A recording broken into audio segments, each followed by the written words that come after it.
के विश्व की बाग विष्णु बने भगवान।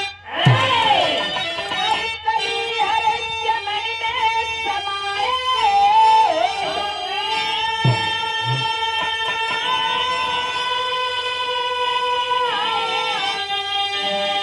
भस्म भस्मा हुआ मोहनी के लिए।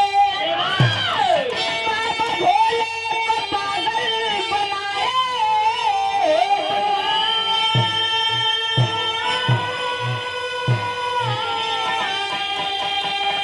ओ मोहनी मस्त दर्दों कमल वाली। उन दीवानों को मदिरा पिलाए। अरे तुझे मानो कहूँगे कहूँ देवता। सारी दुनिया को सारी दुनिया को चकमा दिखाए तू।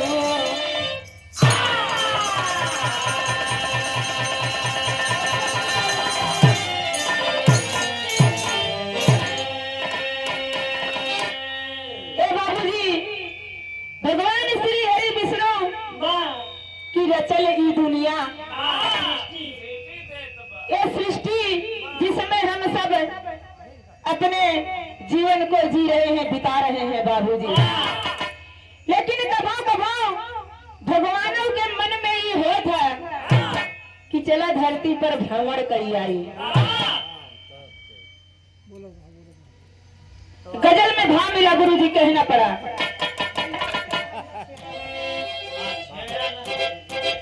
हाँ चला ना जो सही आ रहा है कुछ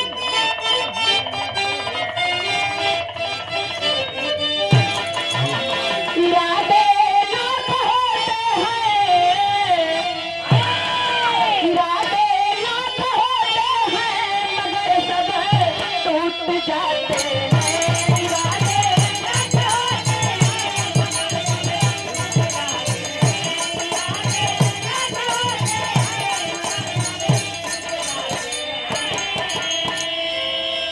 इरादे लाख होते हैं, मगर सब टूट जाते हैं, मगर सब टूट जाते हैं। वही अजमेर जाते हैं, वही अजमेर जाते हैं, जिन्हें ख्वाजा बुलाते हैं। वही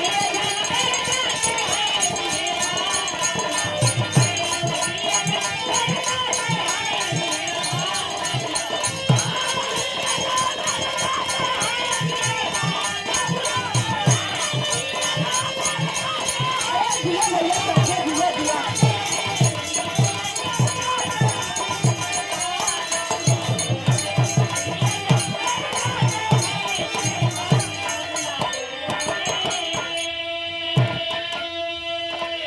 ए बाबूजी, एक दिन के बाद क्षीर सागर में भगवान विष्णु शेष सैया पर बैठा है। अब माई लक्ष्मी ना यही सोचत है ना, हो चला भोलेनाथ से कैलाश पर्वत पर मिलके भेंट करी आई। मन में हर्ष बा, भोलेनाथ से मिले के बेचैनी बा। अब मन में कुछ सवालों बा, जब भोलेनाथ से कहल के बा। हाँ में गुरु जी कहना पड़ा।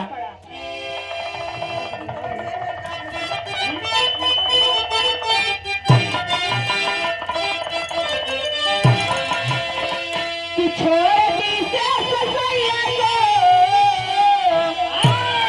छोड़ दी शेष सैया को, करिश्मा चक्रधारी का छोड़ दी शेष सैया को,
कहा था अहो भाग्य हमारे कि प्रभु आप कैलाश पर्वत पर पधारे। आखिर आना कैसे हुआ भगवान जी का? कहे सुना भोलेनाथ, हमारे मन में एक बात बा, वो बात हम सिर्फ तुम्हें से रखी सकित है। हमार विचार है बा कि हमारे मन के इच्छा भोलेनाथ तू जरूर पूर्ण करवा। भोलेनाथ कहन आदेश आपका सिर आंखों पर। मैंने सुना हमारे मन में एक बचपन का खेल खेले के जिज्ञासा उठत बा। नजर में कहना पड़ा गुरुजी,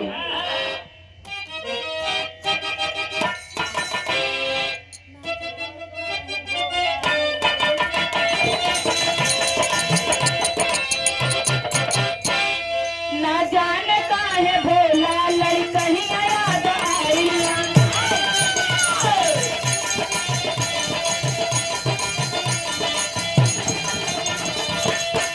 नैना में चली खेल के मन में नशा जमाई।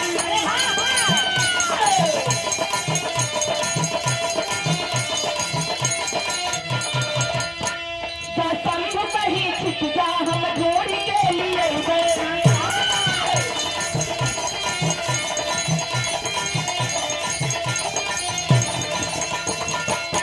जब आप मिली जलवा हम हो कहीं छिपल गए।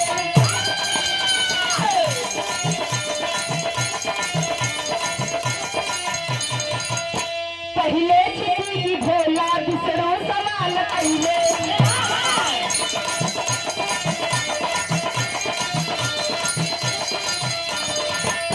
वादा कबूल करके भोले फरार भइले।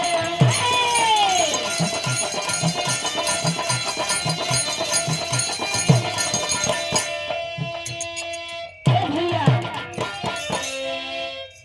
बिरहा सुनने वाले प्रेमी जन बुद्धिजीवी इंसान, आप सब जितना जने जागत है उतने जने बहुत बढ़िया है।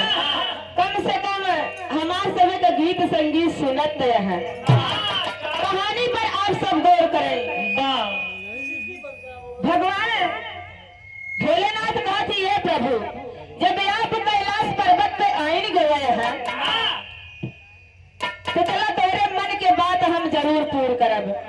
भगवान विष्णु कहन सुना भोलेनाथ, हमार मन है बा कि बचपन वाला खेल खेले के मन कहत बा। आंख मिचौली वाला खेल हमारे मन में जिज्ञासा उठत बा। भोलेनाथ कहन पहले छिपी के भगवान विष्णु कहन आप ही एक निष्कर्ष कर। भोलेनाथ कहन चला इतना दूर से चल के कैलाश पर्वत पे आई है तो आप बैठा हम ही छिपाई जाता है। भोलेनाथ अपने मन में सोचत है कि भगवान विष्णु पहले हमका झील झंखाल पर्वती पहाड़ है। अपने मन में विचार करत है कि आखिर हम लुकाई तो कहाँ लुकाई। तर्ज है बा गुरुजी,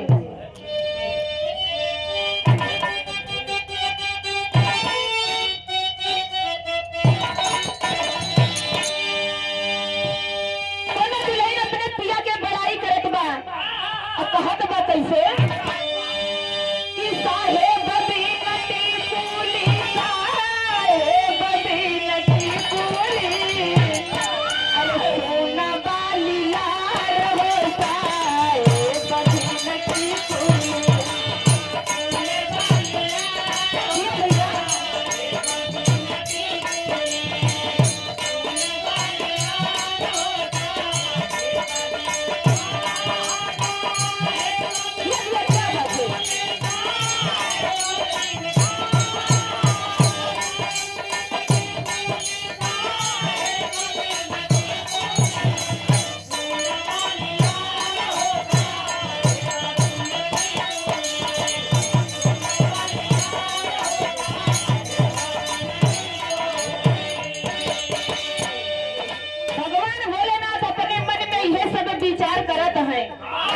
कि आखिर हम लुकाई तो लुकाई कहाँ। तब तक उनके मन में विचार आए कि चला हम सागर के पानी में डुबकी मार के बैठ जाए। अब भगवान विष्णु उनका झाल झंखाल पर्वत पहाड़ हे रहे। भगवान भोलेनाथ जल्दी से सागर में छलांग लगा दिए बाबूजी। लेकिन वही सगरवा में बहुत बड़ा एक मछली बैठी रहे, बहुत दिन से भूखी पियासी। जब भगवान भोलेनाथ के देखत बा, कहत बा चला बहुत बड़ा चारा भेटाई गए। अब भोलेनाथ का गप से ली ले से बाबूजी भाव में कहना पड़ा गुरुजी।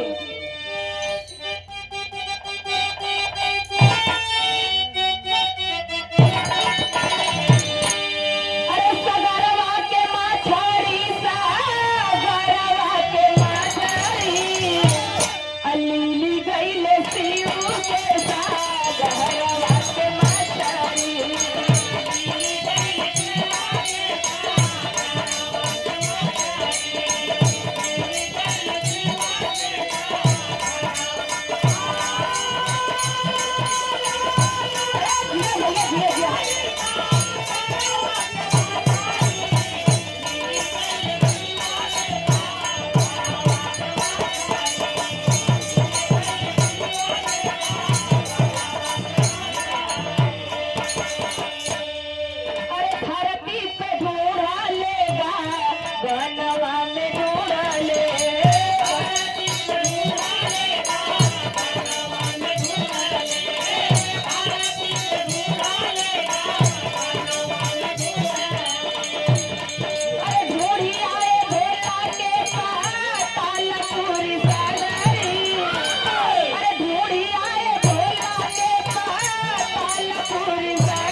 धरती आकाश झाल झंकार पर्वत पहाड़ सब हेरी गए, लेकिन भोलेनाथ का कतौ जता पता नहीं बा।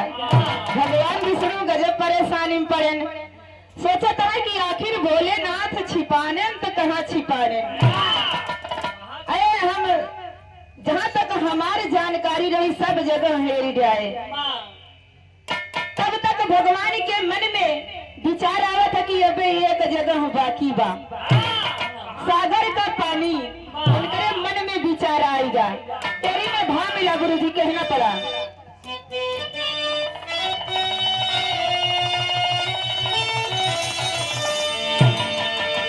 सागर में बसले भोला लहरी, सागर में बसले भोला लहरी, सागर में बसले भोला लहरी। तबन बल फिरे हरी हेरेला टोली टोला यरवा टोला यरवा टोला।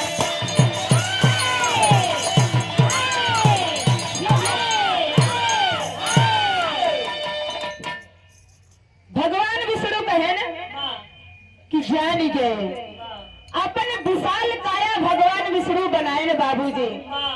लागे ने वही सगरवा के मथई, जब भगवान सगरवा के मथई लागे न तो मछलिया बैकलाई गई।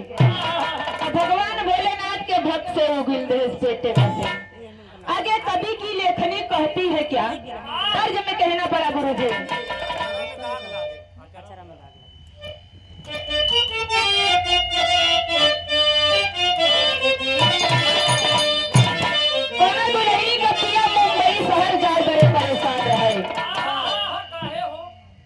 काहे दुल्हनिया गात बा ये हो राजा, हमारे ससुर जी के 20 बीघा खेत बा, खेती बाड़ी करे, साग सब्जी यानी कोनो भी धंधा करा, लेकिन हमारे अखिया के सोझे रहा। दुल्हावा कहत बा, दुल्हावा कहत बा कि ये हो रानी किसानी में हमार मन नाई लागत बा। दुल्हनिया गाय जा लेकिन हमका कुछ जिन के है। कहे कैसे गुरुजी?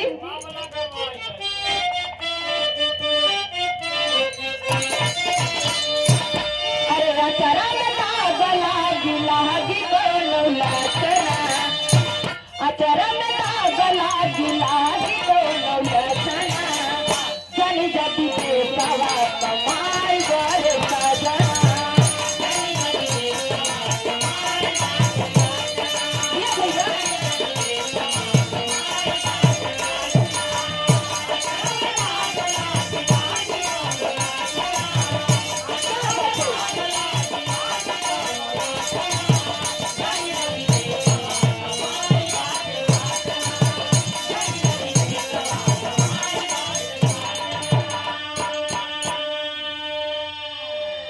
जब ये हर मछलिया भोलेनाथ के भक्त से उगिल गए इस पेटवा में से, तब भगवान श्री हरि विष्णु मुस्कियात हैं।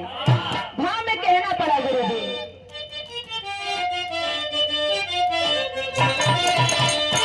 अरे हंसले फटा के हारी गहिले कही खाना, हंसले फटा के हारी गहिले कही खाना, तबल समाज जानी लहरवा कचाना।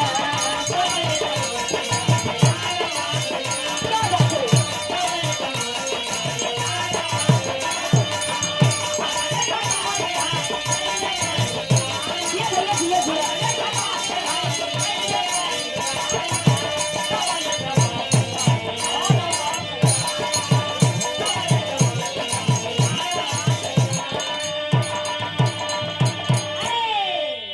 भगवान श्री हरि मुस्कियाई के कहत है, ये भोलेनाथ निखर जाओ हम होर लीला,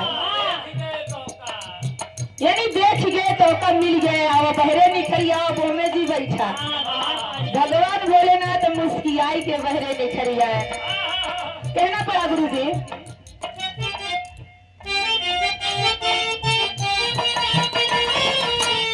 कि सागर से दोन जने निकले हैं सखावा,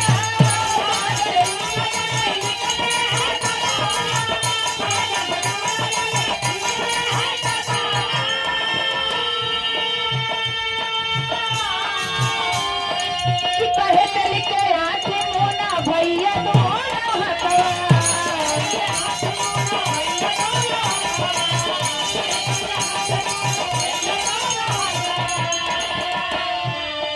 अरे आँखी मुने भोला विष्णु भइले अंतर्ध्यान, आँखी मुने भोला विष्णु भइले अंतर्ध्यान, कबल समाधि साधुरवा कचाना।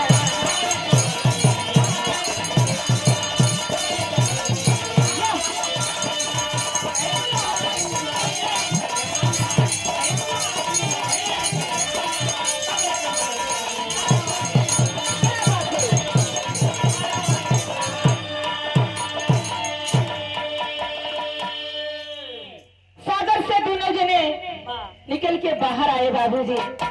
यार भोलेनाथ कहा थी हमका तो बहुत जल्दी घेर लिया भगवान विष्णु, चला अब हम आखिए मुनि आपके पारी बा। भगवान विष्णु सोचत है कि यही धरती, यही आकाश, यही जंगल, यही झाड़ी, यही सागर, जहाँ हम है वही भोलेनाथ है। आखिर हम छिपाई तो छिपाई कहाँ? दुनिया के सृष्टि के चलावे वाले परमात्मा के मन में विचार आवत है बाबूजी कि चला संसार के भ्रमण करी। एक ही छोड़ के लड़का बन के भगवान विष्णु एक चौराहे पे लेट गए बाबूजी। कहें चला भोलेनाथ हेरा देखी कब तक हेरा थे। पूर्वी में कहना पड़ा गुरुजी।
के चौराहे पे लेट गए और बहुत जोर जोर से रोवत है, लेकिन क्यों आगे पीछे बान आई। हाँ में कहना पड़ा गुरुजी।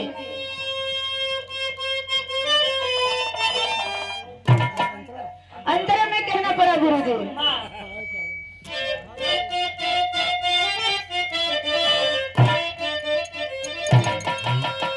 केराहिया जलाता रुकी जहल राह दीरावा।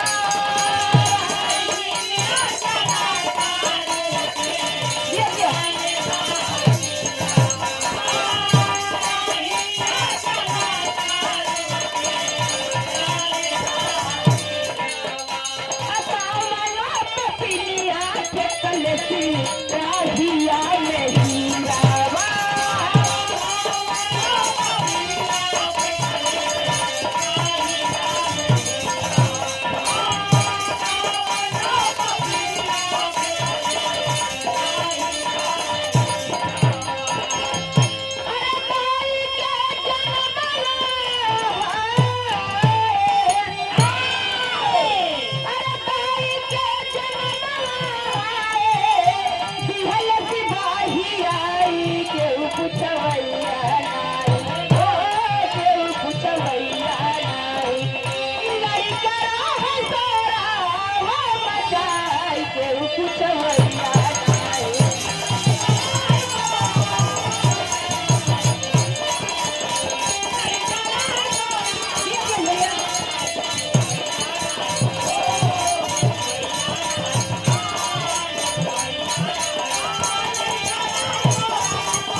लड़का का स्वर सुन के बुरारिया का बेला रहे सबई आरी बगल का मनई एकत्रित होए लागे, भीड़ जमा होए लाग बाबूजी।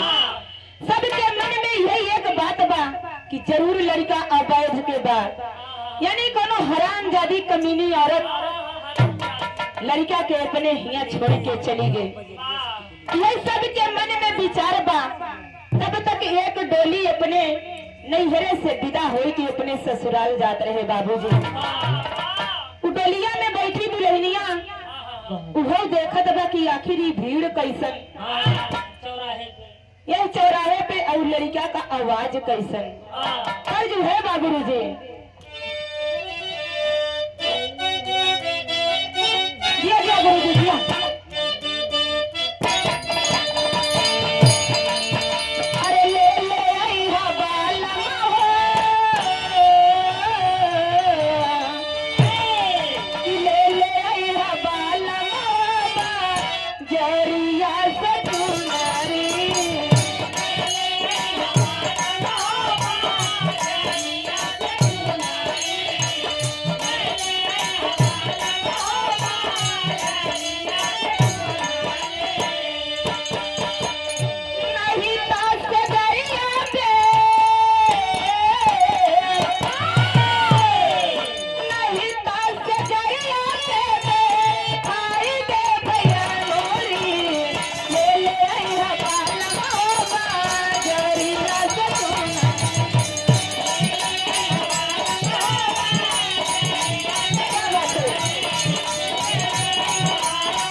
चाठी कहार बाबूजी लेके वही भीड़ के पास पहुंचते भाव में कहना पड़ा गुरुजी।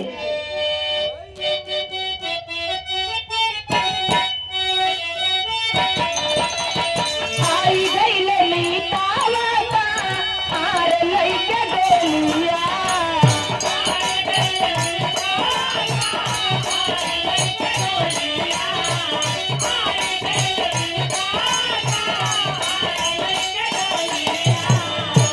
देखली दुल्हनिया आरवा के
कहार तनी के तू सबे डोलवा उतारी देता तई भीड़ कैसन लगी बा हम कुछ देख लेते।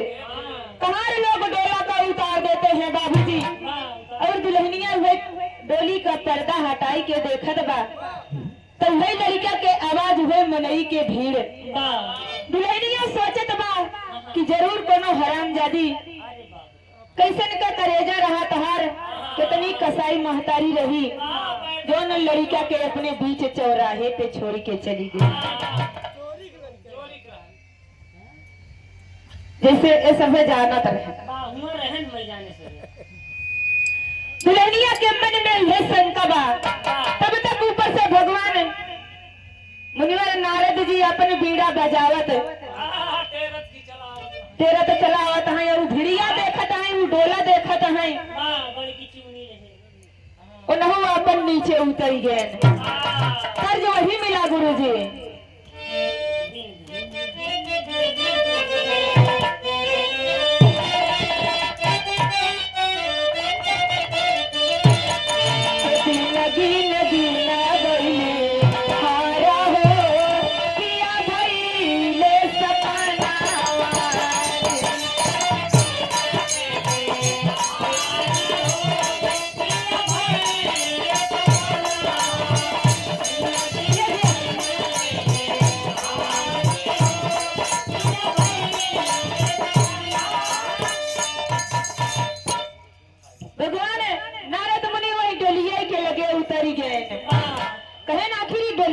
लड़का रोवत बाई भिड़िया कैसन जब वही करे थे कि नारद मुनि के मन में तनिको विचार आई तो कई एक के चार बनोई में देर नहीं लागत।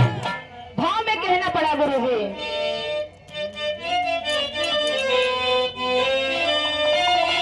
अरे टोली लागे बाजत खाना काया हो मुनि नारद के सितारा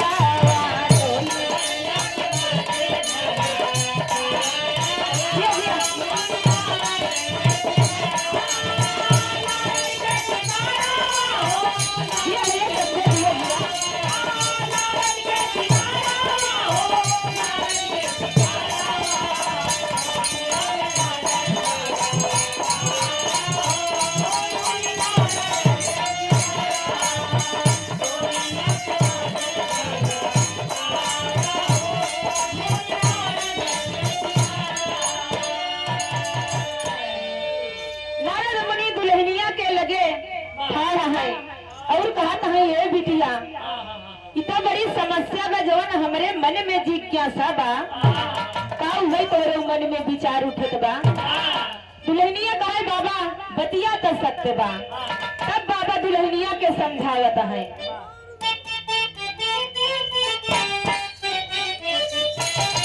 अरे नारद कहाँ के दुल्हनी गदलवा उठाऊ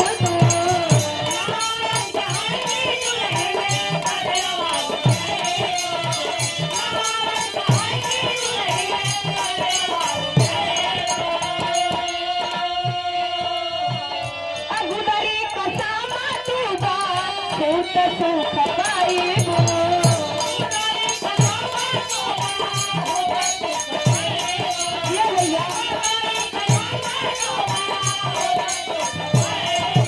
अरे हाथ जोड़ी बोले बोले मोती नारद के सितारा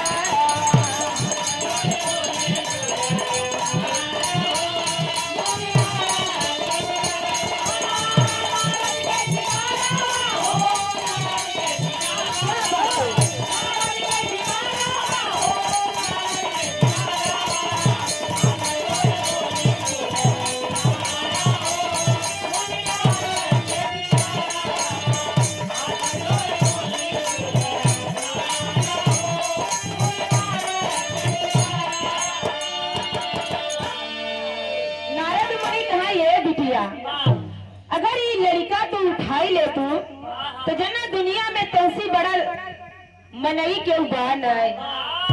दुल्हनिया कहा ये मुनिवर अरे हमारे नवा नवा गवना भवा बा। दुल्हनिया मुनिवर कहत है, कहना पड़ा गुरुजी।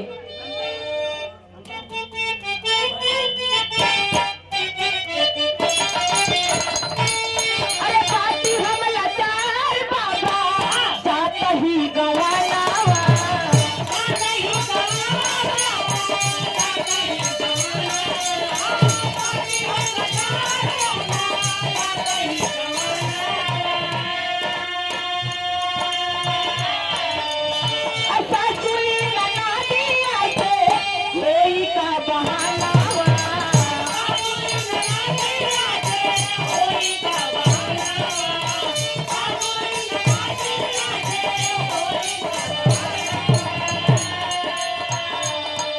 सपना हो गई है कुल के तारा हो, मोनी नारद के सितारा। सपना हो गई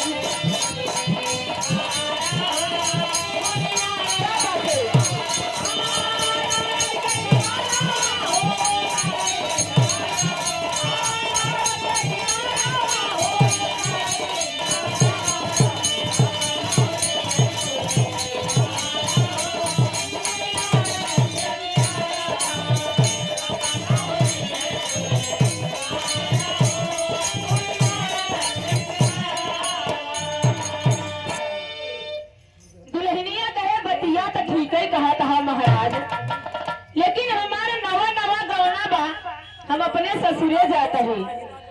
हम सास ननद से कौन बहाना बताऊब, हमारे सपना सजावल सारी दुनिया सारा संसार बिगड़ी जाई, ये हमारे बस के नाई बा। लेकिन मुनिवर जिद करत हैं और चार ठीक कहार जवन है वनहु सभे कहत हैं, और जो नारी बगल हमार पब्लिक ड्यूटी बा वो सब है कहत बा कि बिटिया ई लड़का ले जा। कहारन कहता है चला हम सब चल के साखी गवाही दे दे तोरे ससुरे। नारद मुनि कहन चला हमहू चल गई। दुल्हनिया जब इतना साहस पाए से बाबू जी तो लड़का गोदी में उठाई ले और लेके चल दी है। तर्ज वही मिला गुरुजी।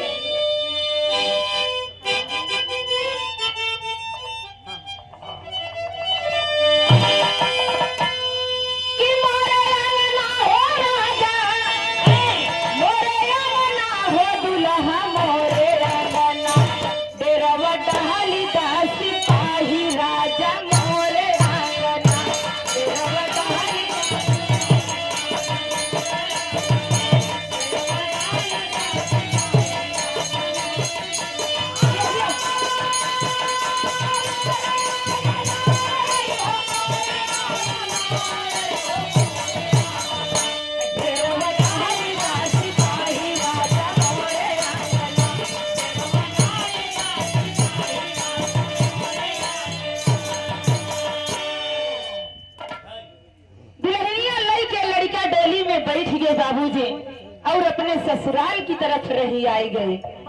भाव में कहना पड़ा गुरुजी। अरे छिपा वही रवा है, छिपा वही रवा गोहरिया करा के बीचवा, छिपा वही रवा गोहरिया करा।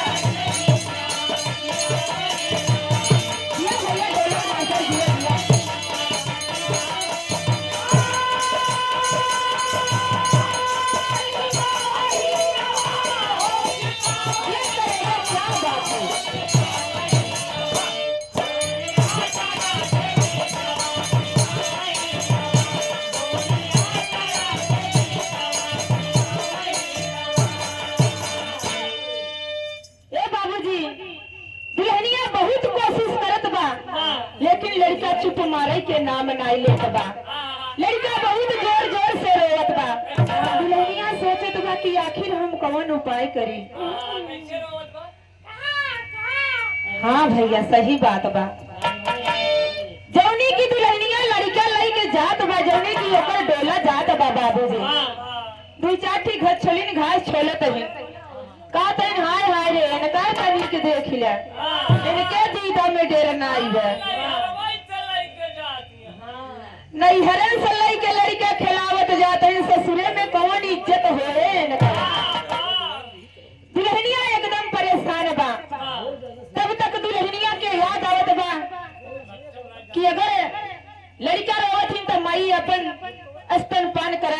लड़का चुप मारी लेत है। भाव में कहना पड़ा गुरुजी अंतरे में।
कहार साथे अपने ससुराल पहुंच जाती है। यार सासू जी पियर की साड़ी पहिर के लोटा में कनैले का फूल लई के जल लई के अपने पतोहू का बेसब्री से इंतजार करत है कि हाय हाय हमरे घरे का लक्ष्मी आवत हुई है। गोतिन द्वारे पे कुछ मंगल सार गावत है गुरु जी।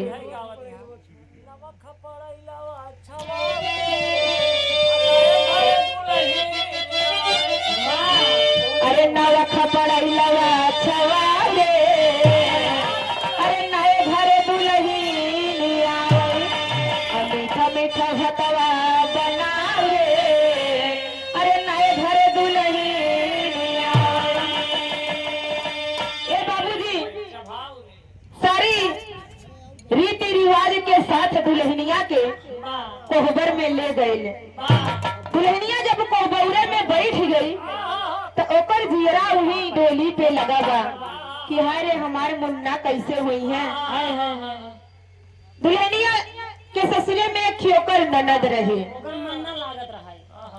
सही बात बा भैया, ओकर मन ना लागत रहे। अपने ननदिया से कहा था ये बिटिया तई बिट्टी हमारे एक बात सुना। कहीं कहा भौजी बतावा।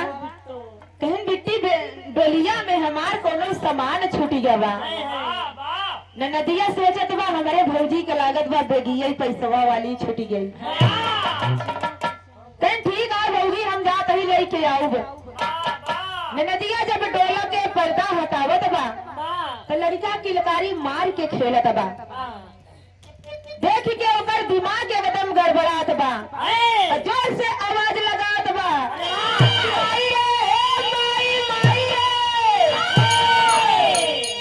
कहनी है माई जल्दी डोला के पास आओ। सासू जी जल्दी जल्दी डोला के पास आई। कहीं करे आई इतना जोर से चिल्लाए के कौन जरूरत बा। डोला हटाई के दिखावत बा वो हार कहत बा देख माई भौजी लड़का लेके नहीं हरवई से आई बा। लड़का देखत है तब बूढ़ो के पारा एकदम गरम चिल्लाती है बूढ़ो के ऊपर। कहन जल्दी से आवा कहत बड़ी गुणवंती पतोह लेके आई है। अपने पतोहू का तनी के गुड़े देखिला इनके दीदा का पानी देखा नहीं हरन से लड़का लेके ससुरे में चली आई। बुढ़ऊ बेचारू एकदम परेशान कहता है दत्त तेरी की 8-10 गांव का 8वां बिरगिट हम बाटी हमारे घरे में ही पंचौरा थाना। दुल्हनिया को बुलाकर चिल्ला कर कहते हैं बाबूजी। चौपट में गुरुजी कहना पड़ा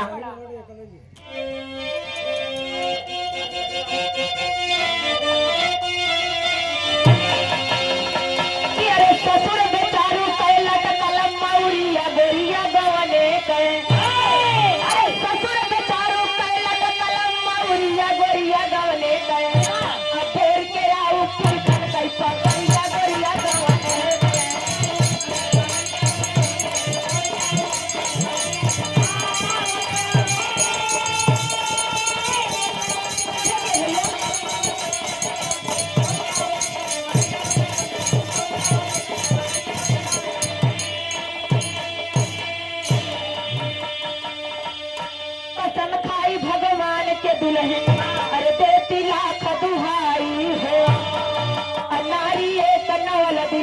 गए, अरे अस्तन भी न दबाई हो, अरे ठोकर लगे माथा जब बहै दूध कई धरिया गोरिया गवने गए, अरे ठोकर लगे माथा जब बहै दूध कई धरिया गोरिया गवने गए, अब करल बहाना महकई गुजरिया गोरिया गवने गए।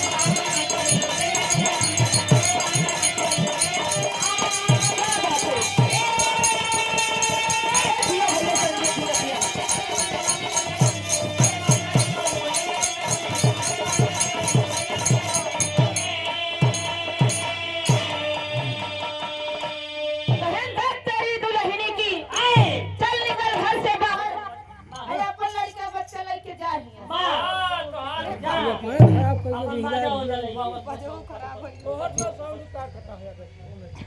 हेलो ए बाबू तार कटा बता आ रही है बस हम लोग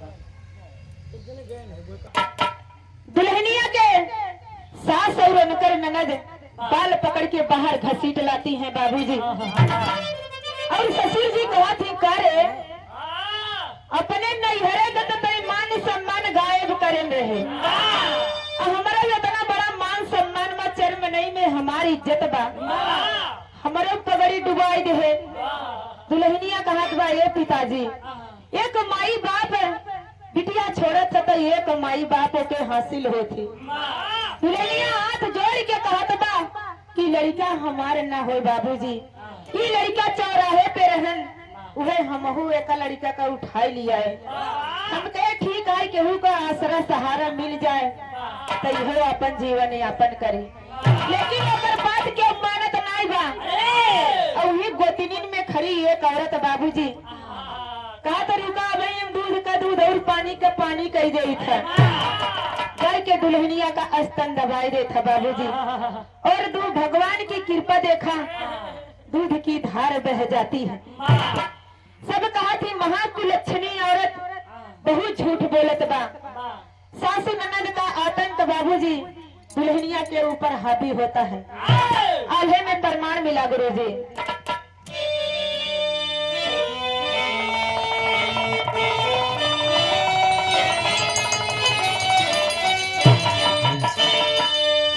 अरे सिर पे सवार भइले सासुई ननदिया भैया,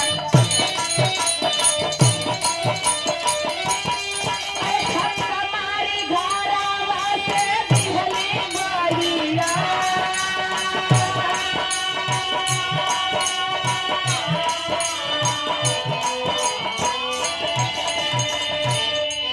समझावई कहारवा सासु जोगी पर बिगड़ हो गई,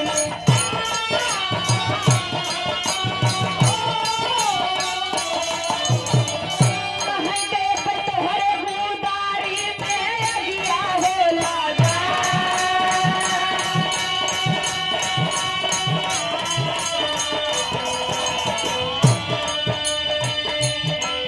ए बाबूजी सासू ननद का कहर टूट पड़ता है वह दुल्हनिया के ऊपर, बाल पकड़कर घसीटते हुए घर से बाहर कर देती हैं, कहती है हरामजादी जोने डगरा से आई हो उसी रास्ते से चली जाओ। बगले खड़ा नारद मुनि बाबूजी ये हल्ला गिदिर देख के उनका दिमाग का एकदम सनक गया, कहे राजू ये कल्पना तनाई की है रहे, जाय के कहे रे माई पहले हमार बात सुन सही बतिया है, चारों कहारों लगन खड़ा है, कहत है सही बात हम सभे एकर गवाही देते हैं, ये लड़का चौराहे पे रहा हम ही सभे के जिद करे से दुल्हनिया ये लड़का उठाई ले, बगल अखी डेढ़ हाथा धरा रहा भैया, बुढ़िया उठाई ले कहे अरे जरा गनातियो तनन के तना घूस ले रे जोने करे साथे आई है। नारद मुनि कहे अगर जिंदगी बची रहे फिर से आवा जाए, कहार और नारद मुनि सब गायब, दुल्हनिया लड़का लेके अपन बाबूजी घर से बाहर निकल जाती है, और आंख में आंसू, दिल में हर एक टूटता हुआ सपना उसका बाबूजी मजबूर हो गई जमाने के सामने, सच्चाई और झूठ के सामने बाबूजी दुल्हनिया लड़का लड़के निकल गई बाहर, तर्ज वही मिला गुरुजी।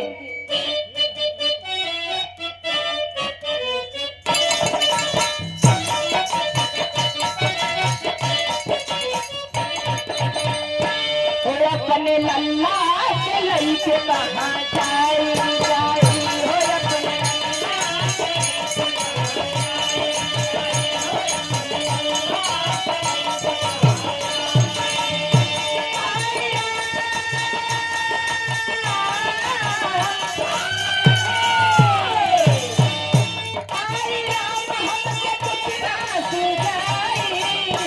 अपने लल्ला के लड़के कहाँ जाई जाई हो ये भैया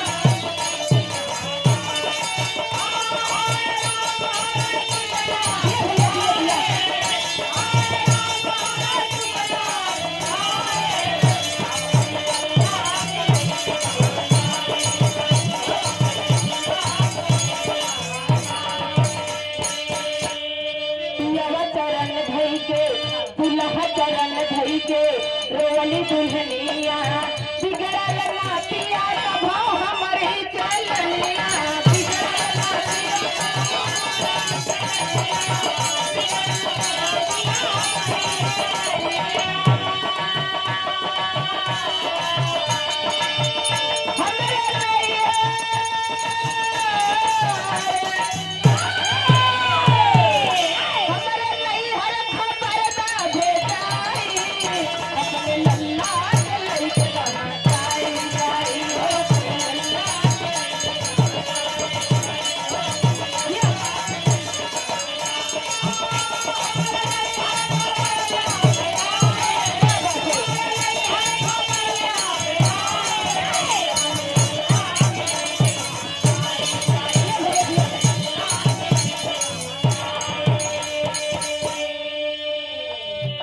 दुल्हनिया सोचत बा कि जौने मनई के साथे हमार साथ फेरा घूमल बा, साथ भंवर भइल बा बाबूजी, हम अपने पति से एक बार मिल ले जाई के दुल्हवा के गोड़ धई के दुल्हनिया रोवत बा, कहत बा ये हो स्वामी हमरे बतिया के विश्वास करा, ई लड़का हम चौराहे पे पावा, ऐसी हमार कोनो नाता नाई बा, कोनो मतलब नाई बा, ये तो इंसानियत रही जौन हम ई लड़का लैली हा। अगर तोरे विश्वास न पड़ई तो हमरे नैहर खबर भेजाई दा, हमरे नैहरे हमरे एक गांव के ना दू चार गांव के मनई साखी गवाही दे है कि सही बात आई नैहरे में कैसन रही। अगर तोरे तबो विश्वास न पड़ई तो एक काम करा, कहना बा गुरुजी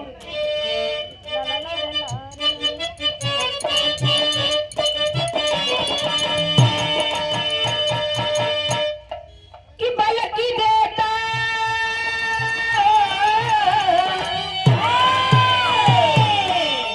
बलकी देता माहुरा वाली आई, अपने लल्ला के लइके कहाँ जाई जाई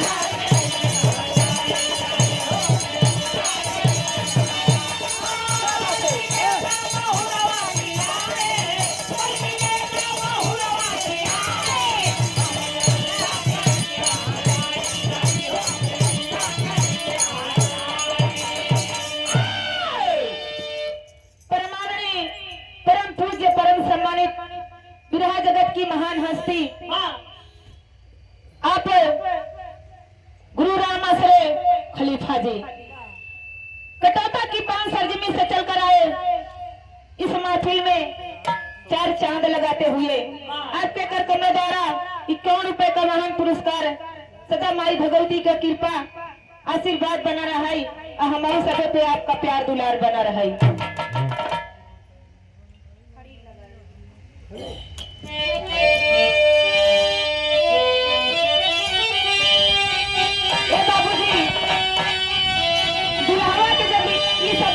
देख के ओकर दिल पसीजेगा, तू सोचत बचा सही बात बा, चाहे केहू माने चाहे जिन माने, लेकिन हम विश्वास करबे दुल्हनिया के ऊपर। लड़का लड़के और अपन दुल्हन लड़के चल दे जंगल में, आगे आगे अपना चलत बा, पीछे पीछे दुल्हनिया अपन लड़का ले बाबूजी। दोनों जने गए एक आमे के पेड़ के नीचे, वही अपन कान्हे का तेलवई वाला तौली बाबूजी लेहे रहा बेचारा, और वही बिछाई के बीच में लड़का के औलाद दे सारी बगल दोनों जने ओ लड़के। भगवान विष्णु देखत है, कहत है दत्त तेरी की हमरे भोलेनाथ के चक्कर में इन्होंने बेचारे का बड़ी दुर्दशा हो गई। बहेरी का बिया जंगल में फोरत है, का करे चाहिए, कहाँ रहे चाहिए।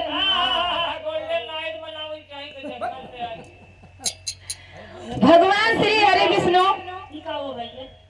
महाराज विश्वकर्मा भगवान से संकेत करते हैं, कहते हैं कि इनका सभी बड़ी अच्छी बढ़िया सा महल बनवाएगा। ये बाबूजी रातों रात भगवान विश्वकर्मा एक बहुत अच्छा सा घर बना दिए उनके लिए, और एकदम ही में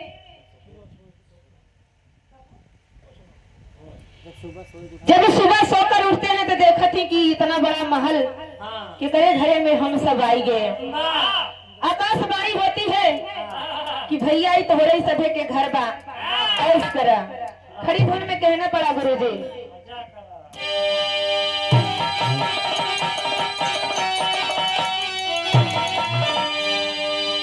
अरे महल के मालिका हो, महल के मालिका हो, महल के मालिका लूटे जीवन कैला हरिया, महल के मालिका।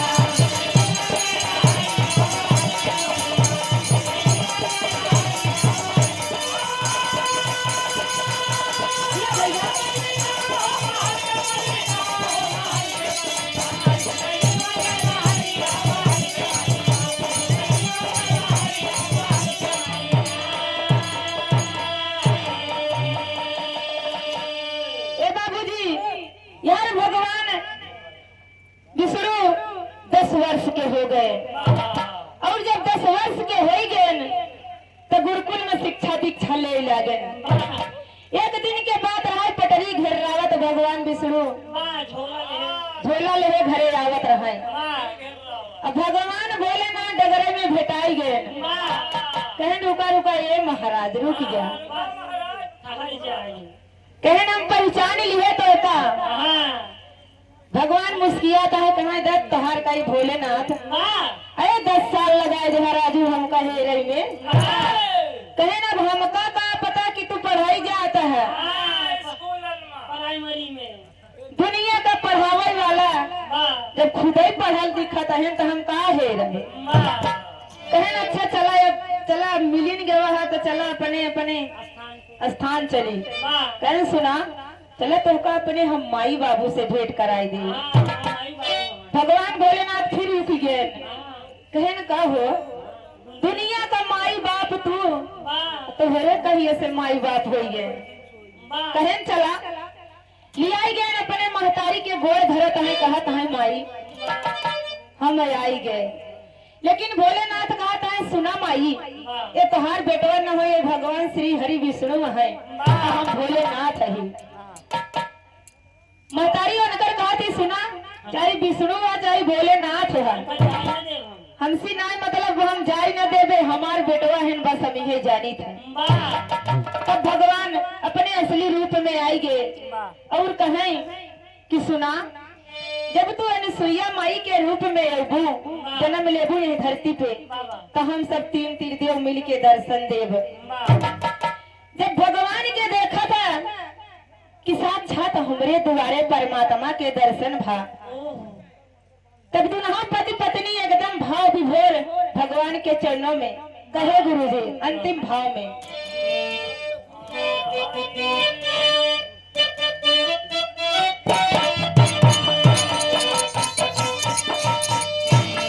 अरे आज हरि जी दुआरे मोरे आई गए, आज हरि जी दुआरे मोरे आई गए,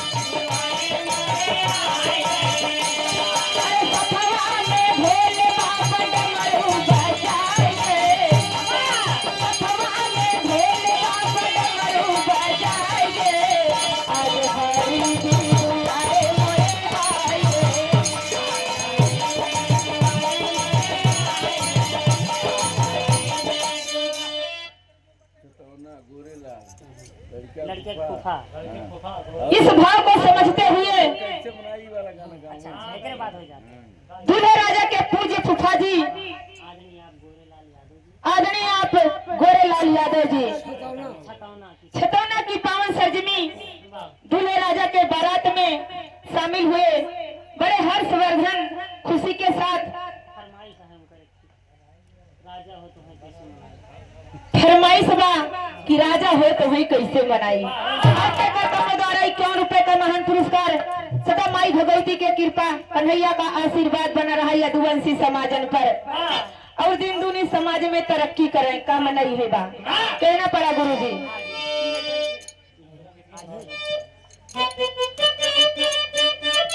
अरे जीवन सफल हमार होई गईले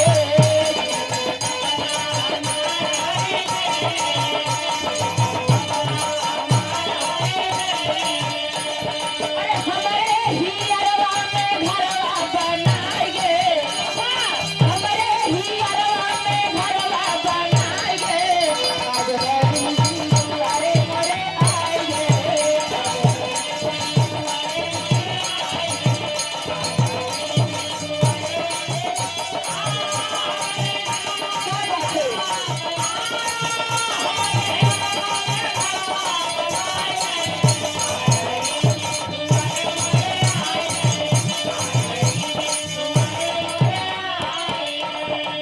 ए बाबूजी यहाँ उनकर सास ससुर उनका सभे का हेरत मिल गए बाबूजी और बड़े प्रेम पूर्वक ले गए दुल्हनिया के अपने घरे और उनकर घर संसार बस गया भैया। फरमाइश बा भैया हमारे दूल्हे राजा के फूफा जी के कोनो दुल्हन अपने पिया से बड़ा प्रेम करे लेकिन दुल्हनिया तो पिया देव है इधर से उधर टेढ़े मेढ़ भैया रहे कहे कैसे गुरुजी।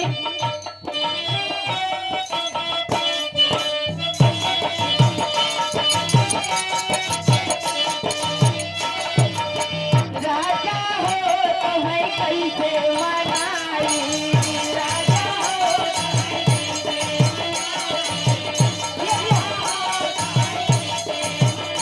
अरे रतिया में हमरे काला गए हुआए रतिया में हमरे काला गए हुआए दुल्हा हो तो है कैसे मनाई।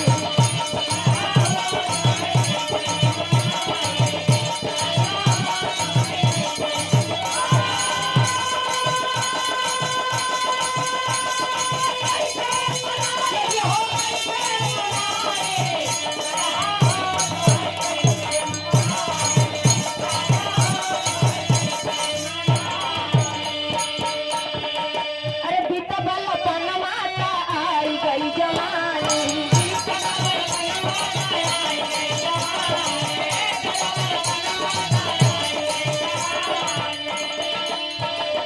सैया बेतर दीदार नहीं जानी सैया बेतर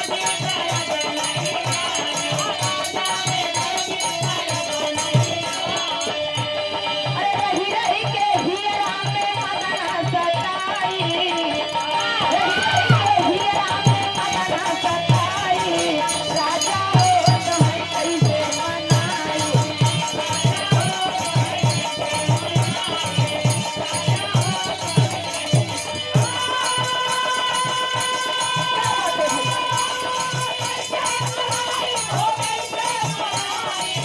दुल्हा हो तो है अरे का जाने दे हो का जाने दे सहर वाली कजरा का जाने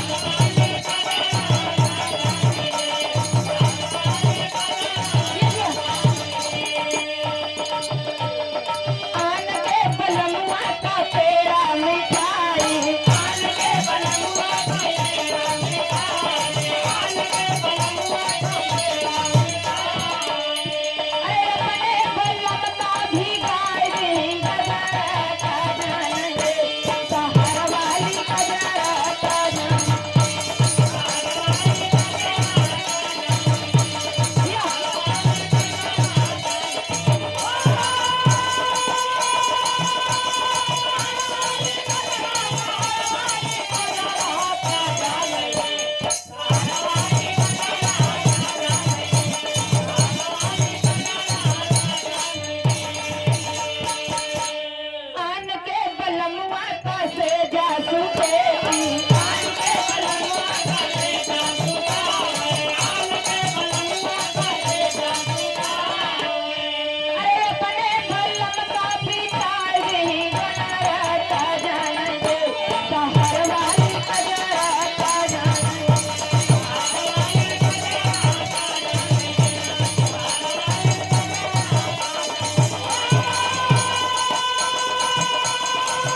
तू गुरु राम आधार पति राम